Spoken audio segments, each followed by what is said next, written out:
also want to acknowledge all the ambassadors and high commissioners who are present here.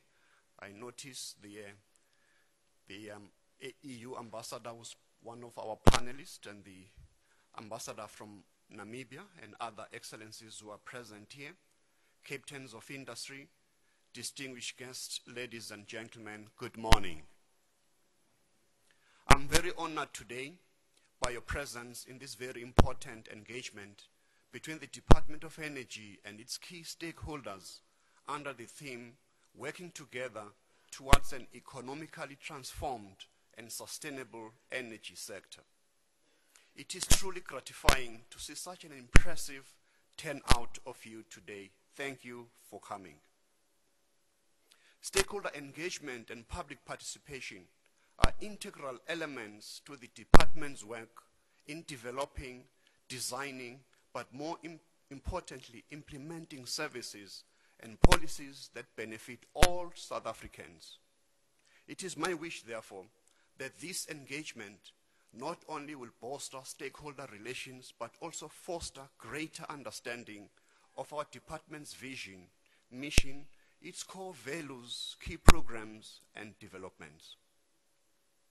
This year, our country is marking the centenary of the life of our nation's founding father, Nelson Mandela, under the theme, Be the Legacy. The celebration is a major milestone in the incredible story of Nelson Mandela and our nation's journey. I'm therefore very certain that all of us agree that Nelson Mandela left an indelible mark on our society, having laid that foundation for a united, non-racial, non-sexist, democratic, more particularly prosperous South African society. His legacy lives on in our commitment to ensure a just and fair society for all, including the rights to dignity and freedom of expression. To celebrate Mandela's life, we need to stay true to his ideals, including his unwavering commitment to justice, to equality, and a non-racial South Africa. All of us as South Africans have a responsibility to promote that freedom and defend our democracy in honor of Madiba's lifelong commitment to these noble ideals. The emphasis of this call is on all of us to need to eradicate energy poverty amongst others, to support and assist government so that we can find sustainable ways to overcome the triple threat of poverty, of inequality, and unemployment. This year also, we celebrate the centenary of Mama Albertina Sisulu, that great daughter of the African soil who dedicated her life to the service of her people. I would like to encourage all stakeholders here today to make meaningful contributions toward the celebration of the centenary of Tata Mandela and Umama Sisulu, and the family of Sisulu is here. Together, we must continue to build on their legacy and that of countless others who gave everything for democracy and freedom. Ladies and gentlemen, this is not just a year of celebration, but it must be a year of action. Our President, Cyril Ramaphosa, has set all of us a target to attract $100 billion of investment into the South African economy. As I said in my budget speech, the energy sector has to contribute a minimum of a quarter to the target that the President has set. This can be done through, amongst others, securing strategic stock through investments in new fuels tanks and in infrastructure that is required for South Africa to become a major shale gas producer, promoting natural gas by designing and building that infrastructure that is required to transport natural gas and liquefied natural gas, but also driving towards cleaner fuels by improving our refinery assets to meet world-class emissions and standards, and finally, supporting the transition towards electrification of transport through key strategic partners. To some of this target might seem an impossibility or very ambitious goal, but I'm convinced that this can be done because we have successfully done so before in the renewable sector. From 2014 to 2016, through the Renewable Energy Independent Power Producers Procurement Program, our country was able to secure investment of 10.8 billion US dollars into the renewable sector in our country. This was significantly more than any other African state in the same period, and more recently, we have continued growing the renewable sector through the recent signing of the independent power producer agreements, securing 56 billion rand of investment into those 27 new projects. These 27 projects are making a significant contribution to our government's commitment to meaningful black ownership, participation, and economic transformation. New foreign and local direct investment also provides a very strong economic growth impetus in support of an economy wanting to lift its head at a time of severe fiscal constraint. This investment will certainly have a very positive effect and contribute to the much needed jobs in the rural areas where these projects are located. Ladies and gentlemen, I also feel it is my duty also to enlighten you on our future plans relating to the renewable energy. A new bid window 5 of the Renewable Energy IPP program will be launched this year, and it is estimated to be 1,800 megawatts of similar technology as in the expedited bid window.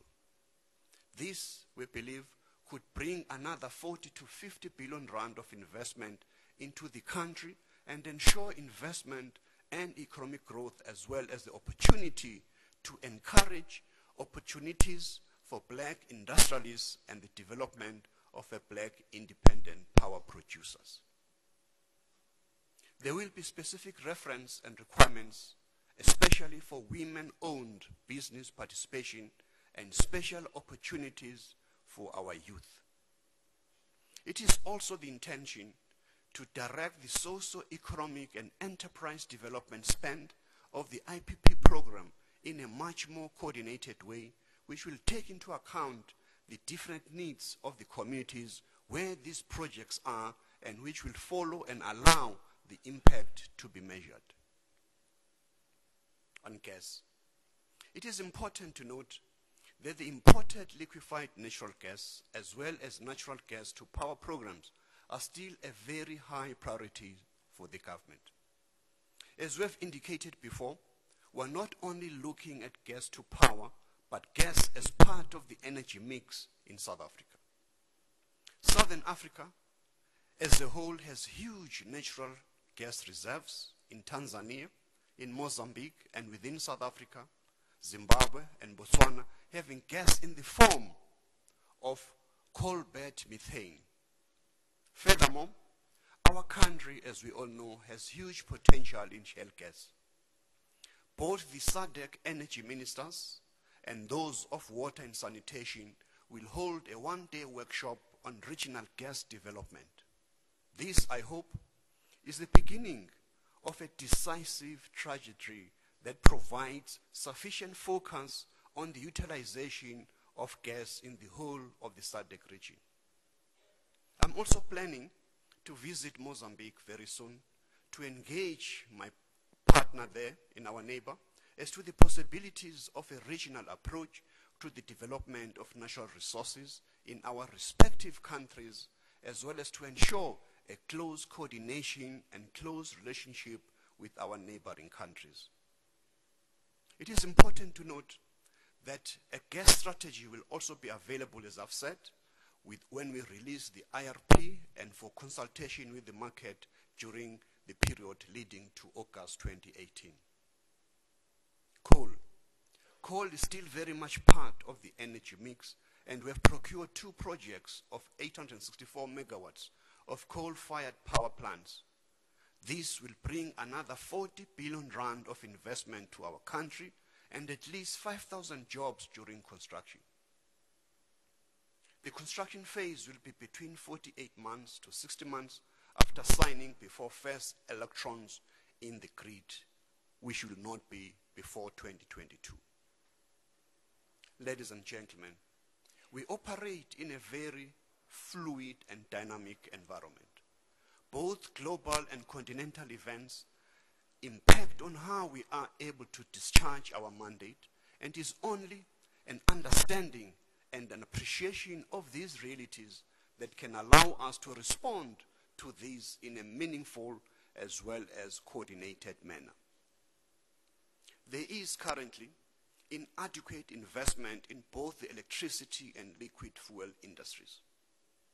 For instance, electricity generation is constrained due to insufficient capacity and inadequate availability of existing grid infrastructure. The South African grid infrastructure requires further strengthening, increased capacity, and digitalization to accommodate the changing nature of the energy sector. Investment in digital technologies to provide infrastructure for more flexible, intelligent, connected, and responsive energy systems is now urgent than any time before. Smart metering is the bedrock of smart grids, and this will effectively integrate as well renewable energy. Energy storage technologies are also a growing sector, and our also need to focus in this area.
Is a key global manufacturer and supplier of medical radioisotopes, generating valuable foreign exchange and contributing to economic growth while providing a strong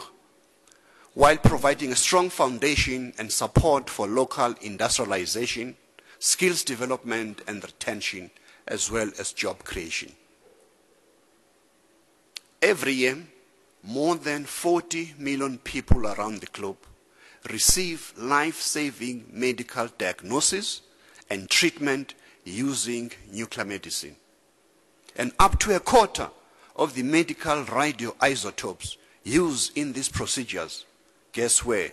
They come from one nuclear reactor in South Africa, Safari 1, which is owned and operated by NECSA, the South African Nuclear Energy Corporation. Your country, South Africa, through NECSA, supplies medical radioisotopes to more than 60 countries in the globe.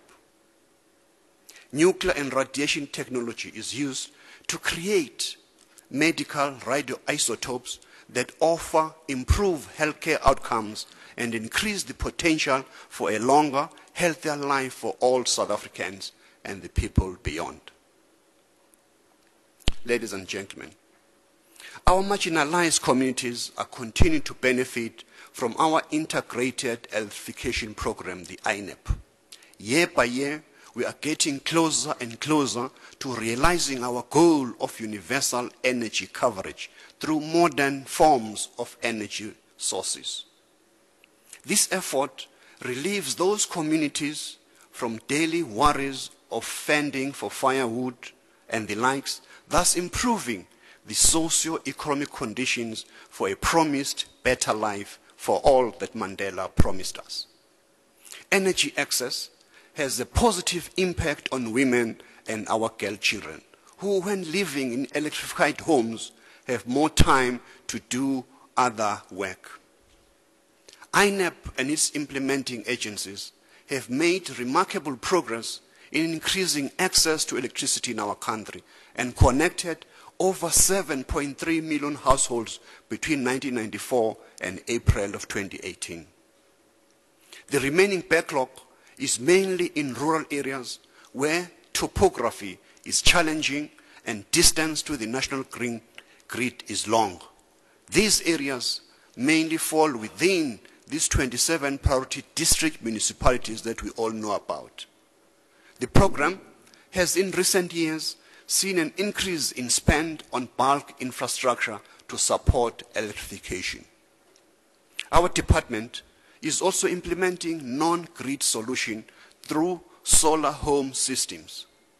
Grid constraints as well as falling solar panel and battery prices provide that opportunity to scale up on non-grid solutions, especially for rural areas as well as informal settlements that are there in our urban areas. And in light of these realities and many documented energy challenges, I'm confident that we'll be able to work together to find sustainable solutions to resolve our energy challenges. Honored guest, economic transformation, our people's mandate is very clear on the need to accelerate transformation of the South African economy. The call, therefore, for radical economic transformation enjoins all of us to strive for a higher economic growth, which should translate into increased employment, reduction of inequality, and decisive advance in rolling back the frontiers of poverty. In order to advance economic transformation, we need to give effect to the National Development Plan to ensure that with the aim of stimulating growth, employment, and the reindustrialization of the South African economy. To effect that radical economic transformation, which is about decisive steps of placing our economy on a qualitatively different path that eliminates poverty, creates jobs and sustainable livelihoods, reduce inequality, and de-racialization of the economy, our department, together with you as stakeholders, need to ensure that the liquid fuels industry is aligning the Petroleum and Liquid Fuels Charter with the DTI-BE Act and other policy frameworks. The objective is to resolve the identified impediments that were stated in the public procurement that was gazetted on the 13th of September 2017. This process, I believe, will be completed by September of this year, such that we are able to effect Section 10 of the BE Act that requires all organs of state apply the Petroleum Sector Code to determine qualification criteria for issuing of petroleum licenses. The draft reviewed scorecards adopt a value chain transformation opportunities with quick wins and high impact, which will lead to a framework of having sub-sectors scorecards on retail, on wholesale, manufacturing, power fuels, gas, access to infrastructure, public sector as well. This draft sector code is currently being discussed robustly by all stakeholders. I will release the long overdue petroleum retail audit results before the end of the third quarter, and that will provide the system of allocation of licenses provided for by Section 2E of the Petroleum Products Act as amended. Ladies and gentlemen, using energy to ignite the women and youth empowerment. I believe that energy is the engine for economic growth and development in an economy, but especially in the developing countries. We are all aware that our continent, Africa, is from an energy perspective is dominated by energy poverty. Most of our countries on the African continent do not have access to electricity for lighting, for cooking, and space heating. Energy poverty especially affects women and children. Access to sustainable energy is the cornerstone to a better life, access to health, to education, and jobs. Without energy, there is no economic growth, there is no industrial development, and job creation will be affected. Women are still not well represented in the energy leadership position, in business, as well as in government, in our own department, and are underutilized around the world for climate change and energy policy. I would like to encourage women in the energy sector to unite in the fight against energy poverty, which affects mainly women, especially those in poor communities, in the townships, and in rural areas. We need to increase our efforts to ensure that women and families have access to clean and sustainable energy, and that women benefit from investments in the energy sector, not only as consumers, but as investors, as entrepreneurs, as professionals, as financiers, as well as researchers and academics.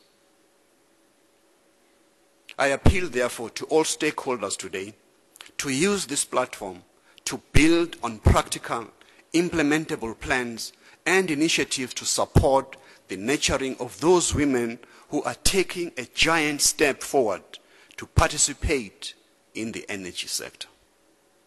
Ladies and gentlemen, we are all aware of the significance of the 16th of June 1976, as well as the Youth Month, which starts today, which our country is commemorated in recognition of the Soweto uprisings of 1976, which highlighted the pivotal role the youth played in the fight against oppression in South Africa.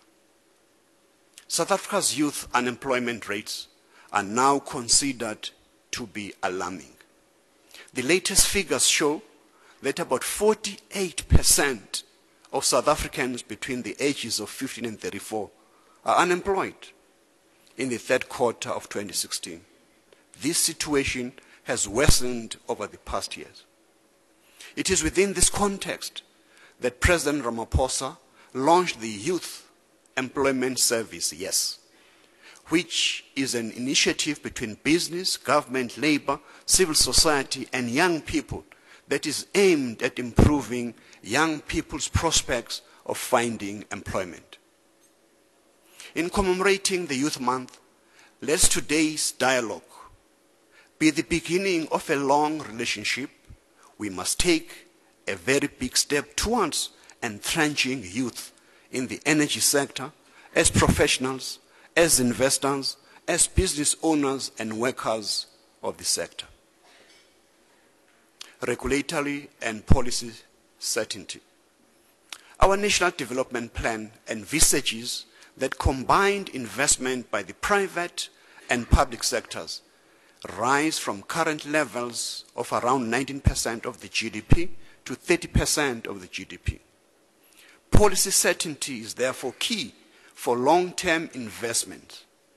Be rest assured that concerted efforts are underway in our department to review some of our legislation to improve unwarranted regulatory hurdles and provide much needed policy certainty on our country's energy infrastructure build program, and also to restore investor confidence that our country, South Africa, is well prepared to supply reliable energy for us to grow this economy.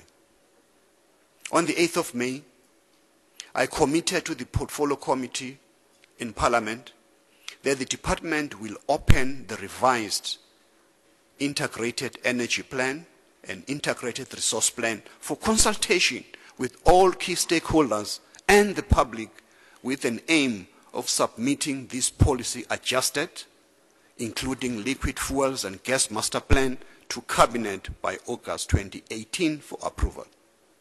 Today is a fulfillment of that commitment, and I hope that you will also make use of this dialogue to provide your inputs as we are finalizing the Integrated Resource Plan. Capacity development and knowledge sharing. Capacity building is a national development plan imperative. Effective government performance is central to the overall economic performance and delivery of quality services to our people. As I indicated in my budget vote, addressing the department's own human capital challenge of developing and retaining a skilled workforce that is capable of designing, of implementing and overseeing our strategic programs, as well as finalize all pending legislative and policy issues, is one of my top priorities. We are currently busy filling critical vacant positions, and I'd also like to leverage on sharing of knowledge, of skills and expertise with you as our partners.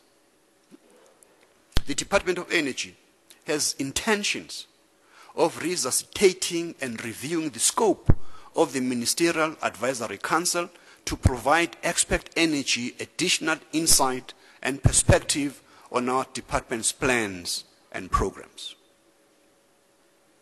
Ladies and gentlemen, as I conclude, I'm very grateful to the many experts that have come here today to share your knowledge, your ideas, and your contributions.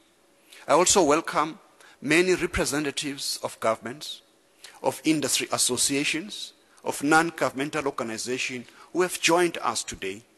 It is with your support, it is with your collaboration, it is with your efforts that we'll be able to ensure the smooth running of the economy, our country, and thereby guarantee the emancipation of our communities in a developmental state.